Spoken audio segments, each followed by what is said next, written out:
Hello everyone, and welcome to what is absolutely my single most ambitious project I've ever done and probably ever will on the channel. This is Xenoblade Chronicles.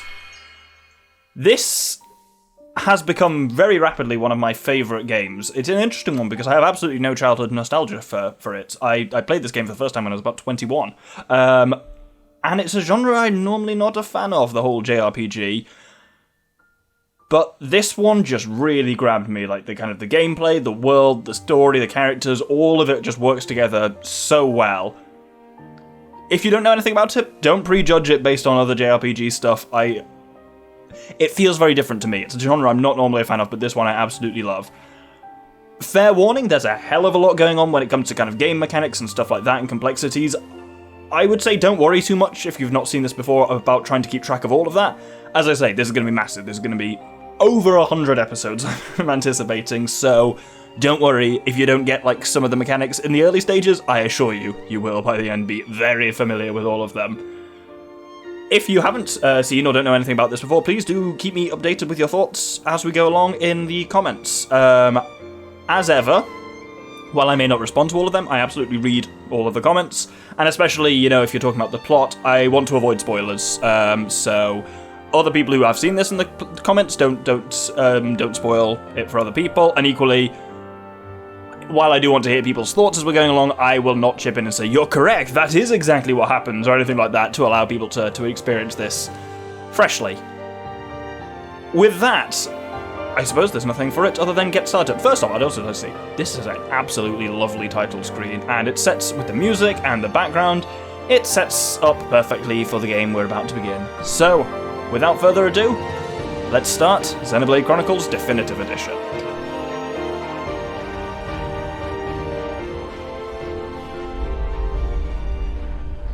Long ago, the world was nothing more than an endless sea, cloaked in a boundless sky, reaching as far as could possibly be imagined.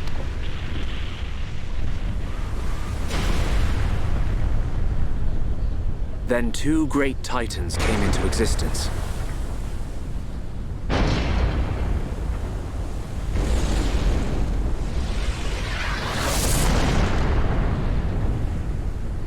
The Bionis and the Mechonis.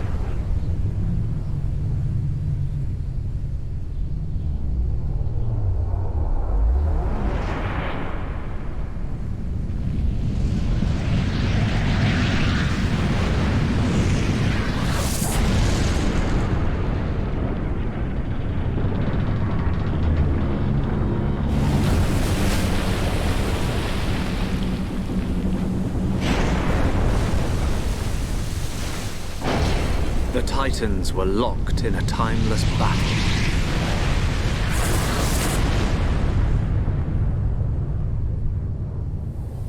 Until at last, only their lifeless corpses remained.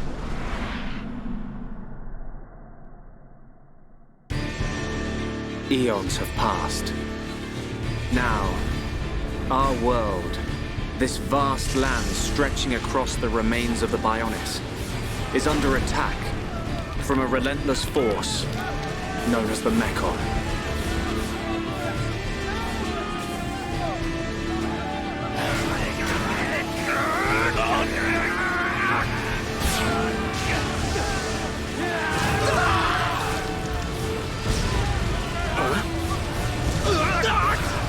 Retreat! Retreat!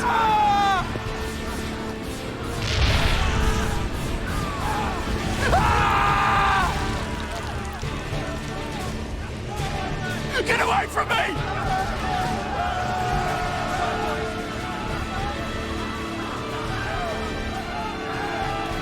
Retreat! No, retreat! The end Mechonis unknown! No! No!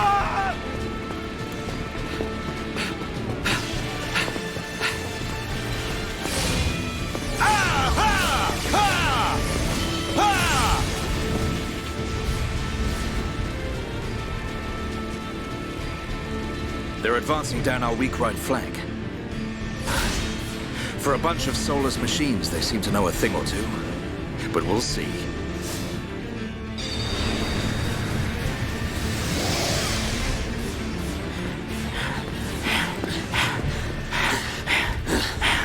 Dunban. We've been given the order to retreat. We're pulling back the line to Colony 6. That's where we'll set up the last line of defense. Yeah, that's a good idea. Any more time spent hanging around here, and we're done for. Count me in. We gotta get out of here. Or we can stay and fight. What? We may die if we take a stand here, but staying gives us the chance to change our destinies. We have the Monado. With this, the future is ours for the taking. Stupid beast. Your body can't take any more of the Monado. I can tell by just looking at you. Getting short-sighted in your old age, Dixon. I'm fine. Don't worry, I'm still in control. I should have known I couldn't talk sense into a beast. Let's do this. I'm going with you. You'll need someone to drag your corpse on. As long as you think you've still got the strength in you, old man. Oi, you two. We've been ordered to pull back. I'm leaving. Well, I say you're coming with us. What would we do without those? The enemy's second wave is approaching! It's now or never, Dunban. Let's show them what we've got. We'll give them a warm Hom's welcome. Acknowledged. Yeah. Ha. What are they trying to prove? I'm not throwing my life away. No point dying in some godforsaken field.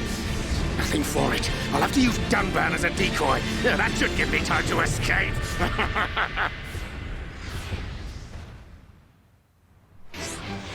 So, the battle system is really unusual in this, I'll start with. They call it the real-time battle system because it's not turn-based. Press L or R to target a monster. Target an enemy to display the battle palette. Select the fight icon and press A to start the battle. Boink! So, we draw swords, but we can all move around kind of freely. If you're too far from it, approach the target to auto-attack. If you're too far, you can't attack it. So just by standing near the monster, I start attacking it. And notice there are some bars on the bottom of the screen that are filling up. This one here and that one there. Once we do enough auto-attacks, our arts are charged. You cannot use... Basically, if you're close enough in range and the conditions are met, you can use an art. We have two arts as Dunban at the moment. Monado Enchant and Monado Buster. Monado Enchant powers up my allies' weapons. It actually makes them effective against the Mechon in a way that they otherwise wouldn't be. When an enemy dies like that, you then move on to attacking the next one. Its health is above itself and at the top of the screen as well. We also have Monado Buster, which is a super powerful attack where we go slam, like that. Some more have come. But now you'll notice we've run out of power in the Monados, so we need to charge it up by doing auto attacks. So this is kind of the key to the combat system, is you use auto attacks to charge up arts, and then when you're ready, you let off arts for additional power.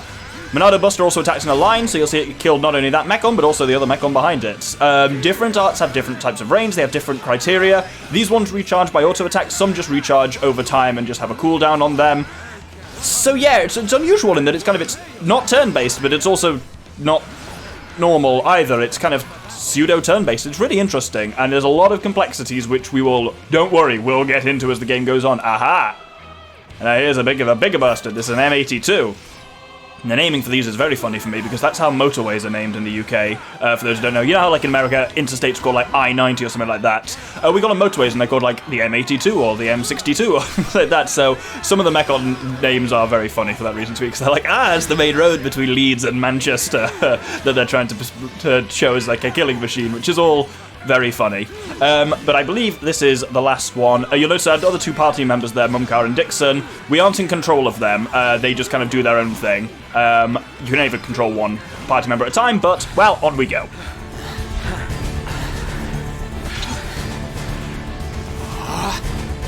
You gotta be kidding. It's their main force. Looks like the Mechon are hell-bent on taking us out. They'll have to be if they want to beat us. Now, let's even the odds a bit. You heard him. Dixon, Mumcar, let's do this.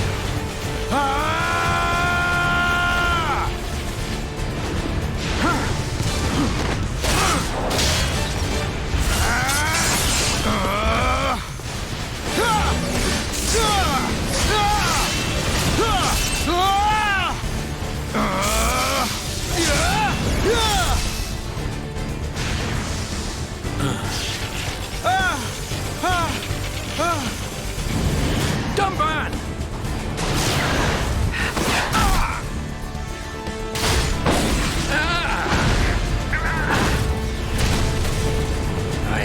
down that easily.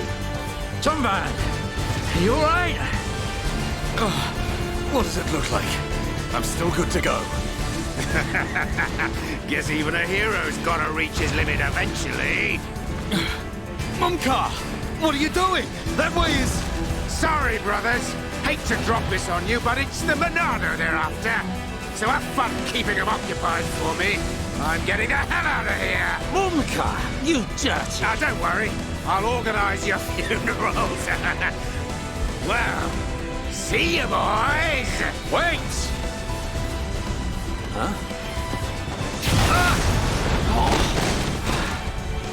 If this is a joke, it ain't funny. Looks like this is it. At least we know our luck can't get any worse from here. Dumban? Dixon, take care of the survivors. Dumban, what are you playing at? Those idiots. I'll just come and get the Monado when everything's quieted down a bit. That thing's gonna be mine!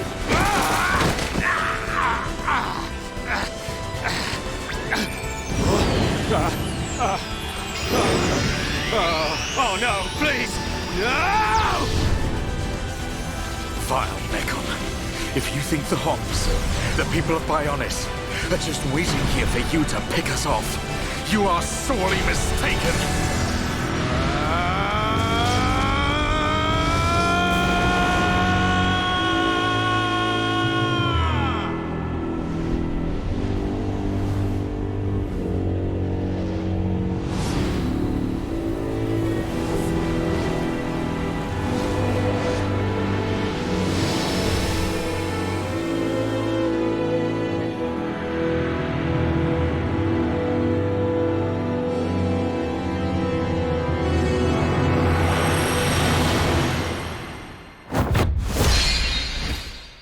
Hell of an intro, wasn't it?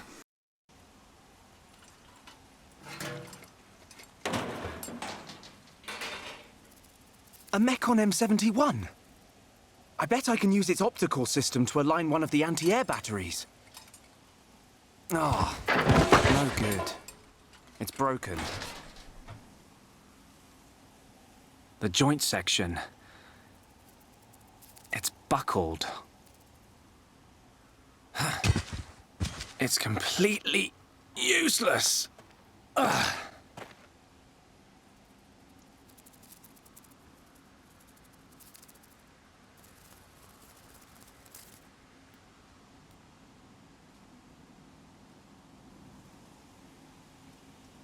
Huh?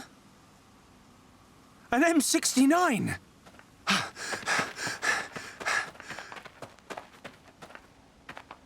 Its armor would be perfect for making a shield. If I can just get it off, I should be able to... Shoot!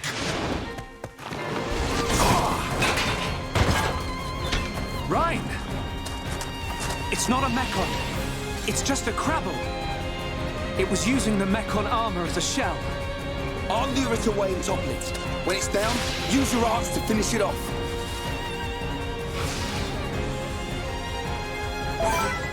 So, here we are a year later, and the game is going to tell us some more battle tutorials. When the HP gauge is depleted, the character will be incapacitated. Select an art, I don't know why I told us that there. Select an art with left and right, and press A to confirm. Use backslash to deal damage, does more damage from the back. Restore HP with light heal. These are kind of this character Shulk's primary arts.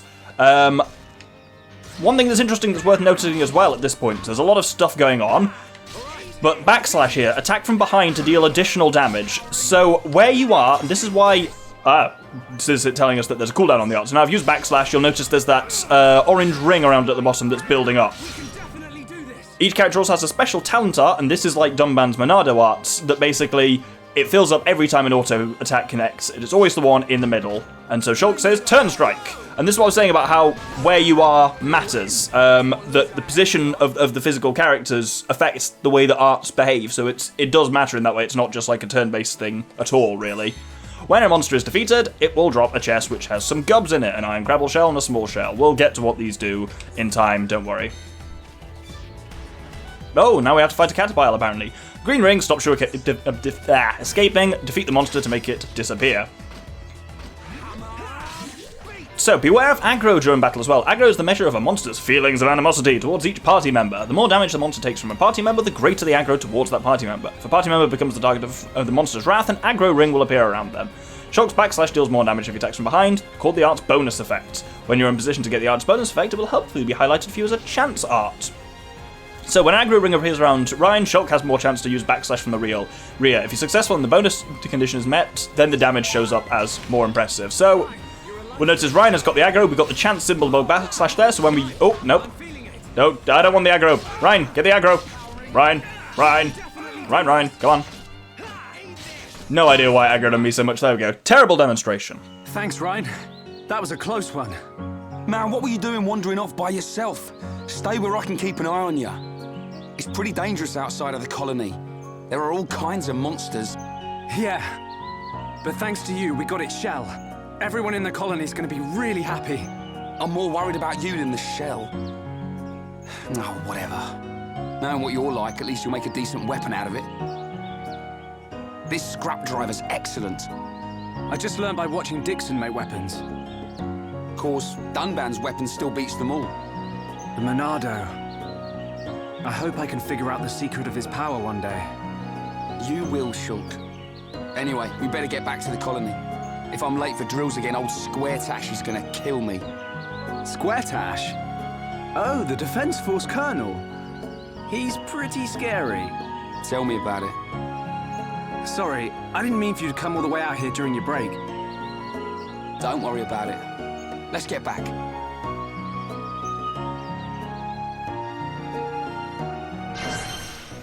Follow the dotted path to advance the story.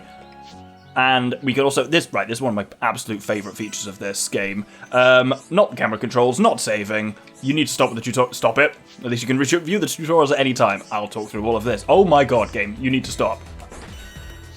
So, what I was saying is one of my favourite features of it is in the bottom right, you'll see it says Stories ZR. We press that, and it says Shulk and Ryan managed to fight off their assailant. Ryan now has to get back for his shift. It basically just tells you what you have quests, like side quests and main quests, and it just tells you what you need to be doing for that, which is great when you pick up a game and you haven't played it for quite some time. It's like, oh yes, this is what I was doing.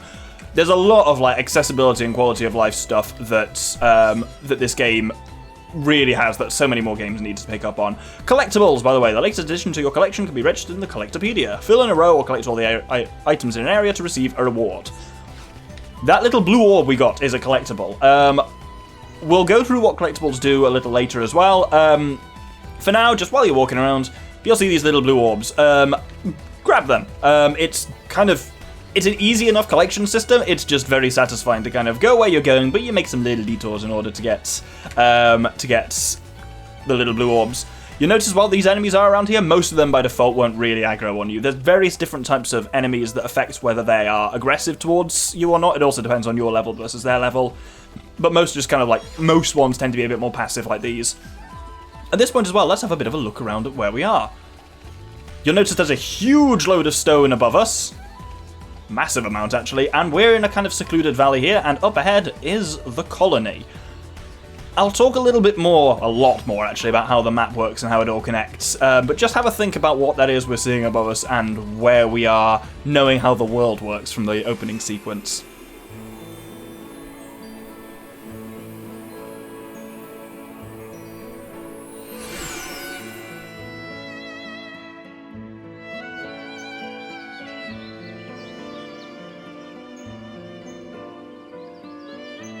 Here we are. I better stop in at HQ. You off to the weapon development lab? Yeah, when I've sold any parts I can't use. All right. See you later.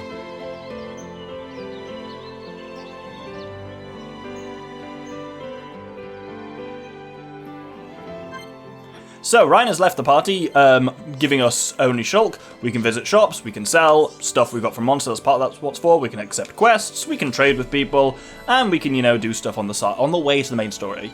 It says, it tells us a lot about how these things work, but we don't need to worry about that. You'll notice we've got a landmark, we've got a couple of landmarks before, and something's come up on the screen which isn't part of the game. We'll see it in just a second as we kind of go round to here. Because when we approach this place, it will say... Landmark, ether lights. So at the bottom is the landmarks visualizer, which is one of mine. It will show how many of the total landmarks in each area we've got, just to keep track of that. You know me, I like my visualizers. Speaking of which, let's talk about quests. You'll notice up on the top right is the map. I can actually make the map bigger. I've not actually really played the definitive edition, the Switch remake, much, and there's a lot of little changes they've brought into it which are very nice. You can move around with the map embiggened, which is great. All those little white exclamation marks are side quests. There's a lot of them. Don't worry, we're going to go through every single one of them, all 420 quests in this game. And there's a reason this is going to take 100 episodes. But we will start with this one here. It's a nice bit of an example of how they work. This woman is called Marcia, and if we talk to her, she says, "Dearie me, my grandsons are having quite the altercation. And now, to get in the upper hand, they are both in training." That doesn't sound good. "Have you ever heard anything so ridiculous? I certainly haven't. I do hope the younger of the two wins, though. What a bastard. He is my flesh and blood, after all. That's why I'd like someone to take the biscuits to him that I've made. It might encourage him to train harder." Not supposed to have favourites, but there we go. Right, Doctor, visualizer number 1, please. There are lots of visualizers I'm going to throw up for the targets of quests. This is the NPC one, because this points out we need to take biscuits to Giroque. This points out where Giroque is, what he looks like, when he's active, and where he is on the map.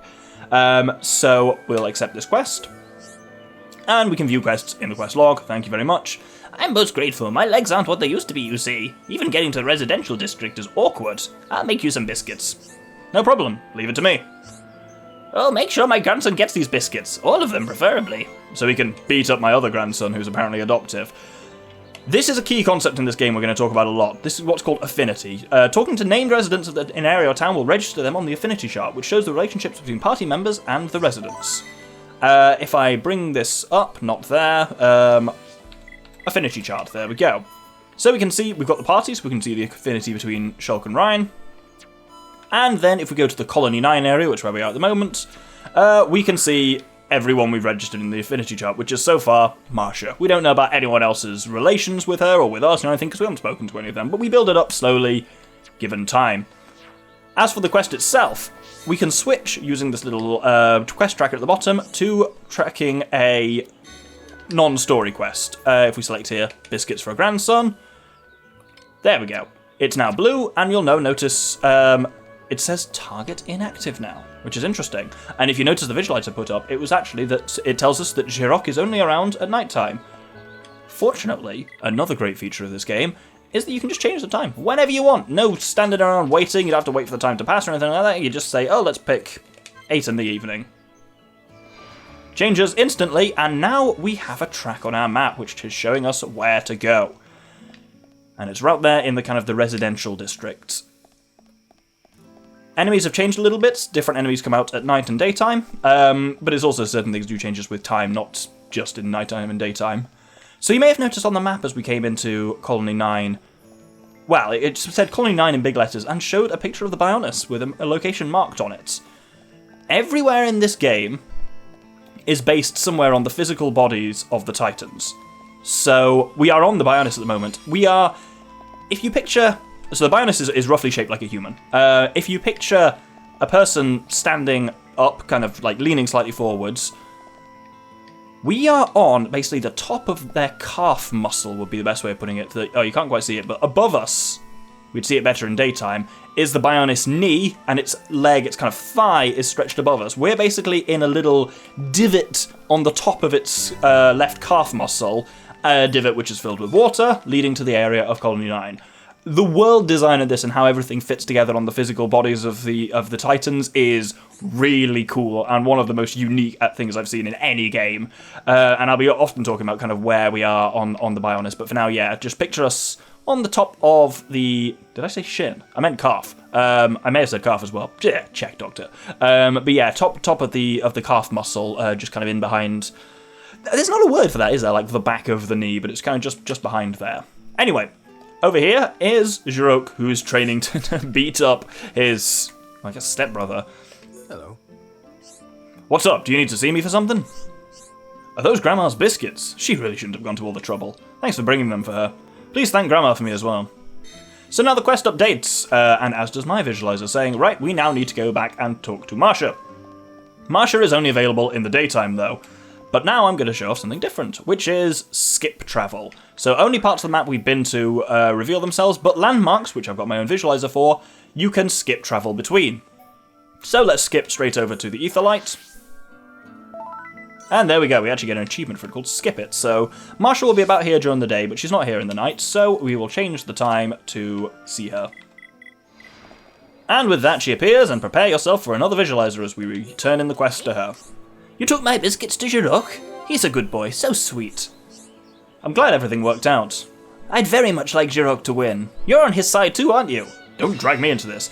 Quest completed! Doctor, throw up the quest completion visualizer. This has been a hell of a bit of work, but this is every single quest. It shows how, it will, when complete, show how all quests connect, what their kind of unlocking criteria are, which ones we can even do at the moment. At the moment, we can only do all these ones that come off this central node. And, Doctor, reveal the one that we've just done, Biscuits for a Grandson. You'll notice that the coin flips over, reveals the face of the quest giver, and now links up. This will, as I say, eventually show how all the quests and all the areas interconnect, and it's all very cool, but for now, just little things there. We get our rewards for completing the quest, we get money, we get EXP, and we get some equipment, the swimming sandals. Great. What will happen when he fights his brother? Well, we'll find out, won't we? But we get swimming sandals, as I say, and with that, we can actually equip them. So let's talk briefly about equipment. Talking about a lot of stuff here, and also, yes, I'm aware we're already up to about half an hour of this episode. There's going to be some big episodes in this. I'm going to try and where I can keep to 20 minutes, but that's going to be a real challenge with this game, because it's so much stuff, in short. Yes, we've got all of Shulk's equipment here. It's all just the default stuff, but if we press A on any bit, we can equip something a little bit better. In fact, the swimming sandals are slightly better. You'll notice on the right there, they increase our ether defense a little bit. Physical and ether are the two types of attack in this. Think of ether as basically special in any kind of other RPG system. As you can see as well, they are swimming sandals, which is a bit of a silly look. But we'll talk about the physical appearance of armor and weapons and stuff a little later in this game, I think. The final thing I want to do before getting on with the main quest is over here is a shop. At a shop you can both buy and sell. So we're going to start by selling some of our shit. Thank you for that game. We can sell any armor we're not currently wearing, so we can sell our old colony shoes for 48 Gs. We can also sell collectibles, but we don't want to sell them, we want to collect them, it's collectible. The main thing that's worth selling is materials, so these are things we got. So we got the broken antenna and the small shell from the Crabble. We got Caterpillar syrup from the Caterpillar. Guzzle it and say bye to your teeth. Ugh, what a disgusting phrase. I'm going to hang on to the small shell for reasons which we'll talk about next episode, but most of it I want to sell. And also we can buy. Every shop has a set inventory, and you can buy things of all the same different types of weapons, armor, and art books, which we'll talk about a little later. What do I want to buy? We'll buy the parlor jacket, I think. 9 cuffs. 9 bottoms, and we've already got some shoes. Oh, it's worth doing a head thing as well. We'll get the Imperial helm, I think, because that one does quite a lot of stuff. So, we can now equip these things in the equipment screen. So we've got the Imperial cap, which, yeah, looks like a... Yeah, there's some weird looks in some of the armors here. We've got the parlor jacket, which fortunately looks exactly the same as that previous one. We have got the colony cuffs, which also look the same. Oh no, it's the 9 cuffs for the new one. You can't even see what they look like. The 9 bottoms look a bit, spikier, and we've got the swimming sandals. Really nice feature here that they've added in Definitive Edition is also that you can set your appearance to look like any armor you've unlocked. It doesn't matter whether it's basically... I've seen a number of games do this, and it's quite nice that you don't have to basically choose between visuals and stats on armor. You can just pick the visuals and the stats that you most like. So, hey, maybe you want shirt to be running around shirtless. Good one. Shulk to be running around shirtless. Maybe you don't. So I'm just going to equip him how I kind of want him looking. I've got some stuff unlocked here because I played quite a lot of Xenoblade 2, which is where some of these are drawing from. So let's just equip Shulk.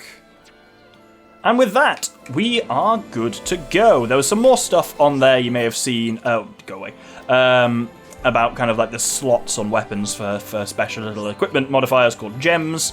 That's a whole nother level of complex customization, which, don't get me wrong, we will absolutely get into. There's a landmark, the Gem Man stall. Speaking about gems, let's not get bogged down with that at the moment. For now, what we want to do is head over to where Ryan is. So the, as it says on there, the military. Ryan is at his shift, so now Shulk decides to go to the laboratory located in the military district of Colony 9. Here we are at the Central Plaza, which is also a landmark. Look at that, I said it just before we got to it. I know this game quite well. You can see now it's daytime a bit more. You can see the Bionis leg kind of more clearly above us. So that's the knee joint over there. No, over there is the knee, and then the leg stretches out that way. It's huge, by the way, as well. You may have noticed the Bionis is fucking massive, and as is this game's world, absolutely. Landmarks, I've talked about them. Got there before the game's own tutorials did. Always good to see.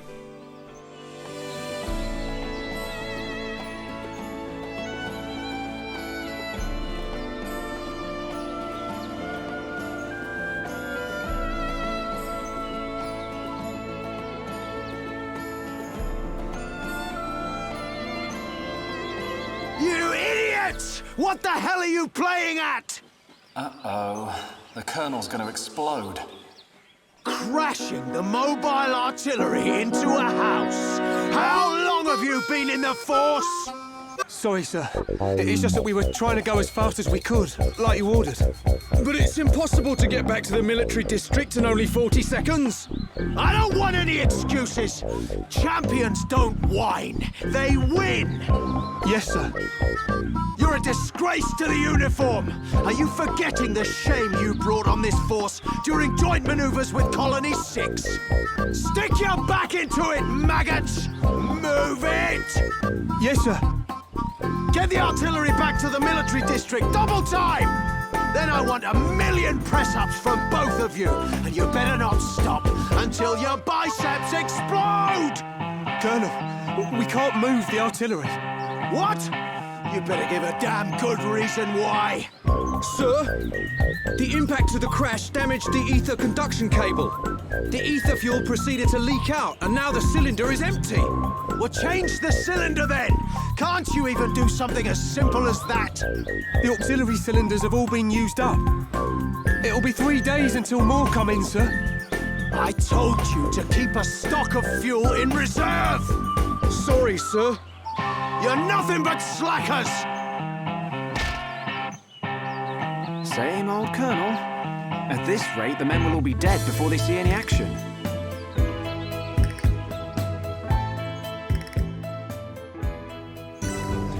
Square Tash is such an accurate name for that man. It is some glorious facial hair.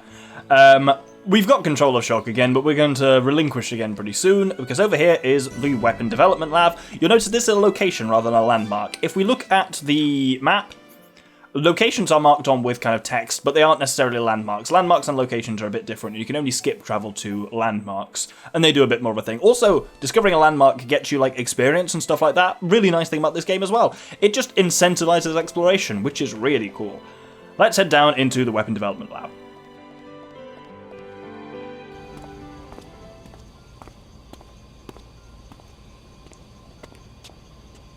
All right, Shulk.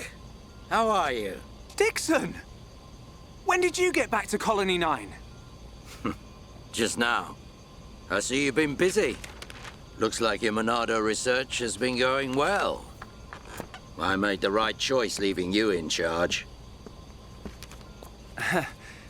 Your research notes really helped. So, you can activate it now then. Well, anyone can activate it. The problem is controlling it. Yeah, for everyone except him. Yes. If anyone other than Dunban were able to control the Monado, we could surpass any military force in the world. You think so? What are these hidden functions you mention? It's still only conjecture, but it's starting to look like the Monado might be something far more significant than just a weapon for defeating Mechon. I see. And the evidence to support your theory? It's the symbol that appears in the center when it's activated. What I know is, the central piece is made from multi-layered glass. The symbol appears on the top layer, and each layer is constructed differently. So it's possible that other symbols could appear on different layers. Which means... the Monado might conceal even more power. Am I right? if we could just unlock the Monado's power. Dunban! Dunban! Prioritize the most severely injured! Come on, get a move on! Dunban! Don't look like that. I haven't come yet. Shock.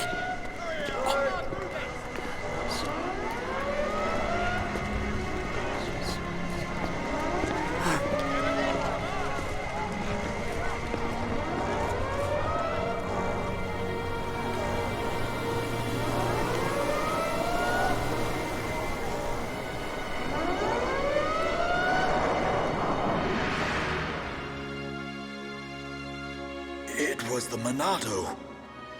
It was controlling me. Even so, it saved us. Saved our future. Next, it will be up to you. Dunban. Well, I better get the supplies delivered to the defense force. I'll drop round the HQ and see how they're getting on. Okay then. I'll see you later.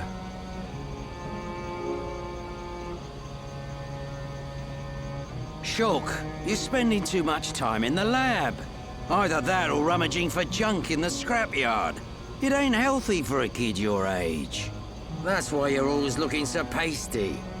You should get out, get some fresh air once in a while. All right, I'm off.